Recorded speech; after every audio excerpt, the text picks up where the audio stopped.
Hello there, my name is Dana Jean Antonelli. I'm an etiquette consultant. If you're new here, welcome. In this channel, I provide you with tips on manners, modern etiquette, self-development, and anything else that can help you become the best version of yourself. If you're a returning viewer, I'm happy to welcome you back. Now, for today's video, we will be going over how to become more confident. Now, confidence is your belief in yourself, your abilities, and your judgment. It involves having a positive and assured attitude within yourself. Now, building confidence is something that you weren't born with. It doesn't happen overnight. It's a gradual process, but I have tips to help you become more confident. So let's get to it. Now, self-awareness. Self-awareness is understanding your strengths, your weaknesses, and your values. Also want to recognize achievements and celebrate them. So this is the first step into becoming more confident. You want to know exactly your strengths, your weaknesses. This is the most important part into becoming more confident. You want to set realistic goals for yourself, big picture, and then you want to chop that big picture up into smaller, more achievable goals. Each time you achieve one goal, it helps you become more confident. For me, when I used to run, I used to be big on running. I've told you this before. I didn't really have the mentality of running a marathon ever in my life. It was more for just exercise, and I fell in love with it. When I started, I would usually just run a mile or two, and then I started running 3 miles. And then I started setting goals for myself. Okay, I did 3 miles, feel great. Let's do 5 miles. And actually, when I set a goal to run 5 miles, I ended up running 7 miles. And I was like, whoa, like I could do this. Then I set myself up to run 10 miles and then more and more and more. So you just wanna set more realistic goals for yourself. You kind of just hype yourself up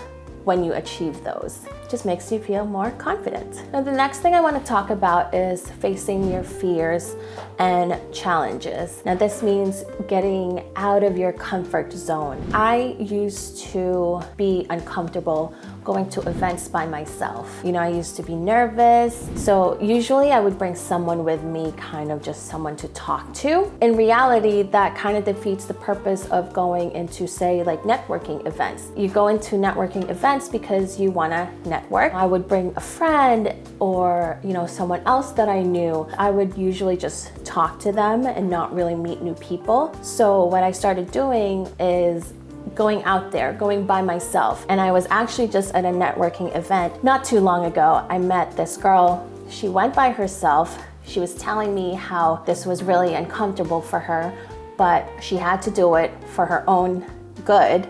And she made a goal for herself to meet at least 10 people that night. I was her 8th person that she met. So again, just going out there, facing your fears and getting out of your comfort zone. And the more you do it, the more comfortable you become. You also want to embrace failures and setbacks. It can be hard when we fail at something. Usually, sometimes people would give up. I want you to take this opportunity and change that mindset as an opportunity to grow. Now, I want you to start practicing self-care. I mean, physical, mental, and emotional well-being. You want to exercise regularly, eat healthier food. I know for me, when I eat healthy, I definitely feel much better about myself versus if I'm eating something fried. It just kind of weighs you down too. And you want to get enough rest. Sleeping is important. I think we all know that by now. So you want to prioritize yourself. And of course, you know, if you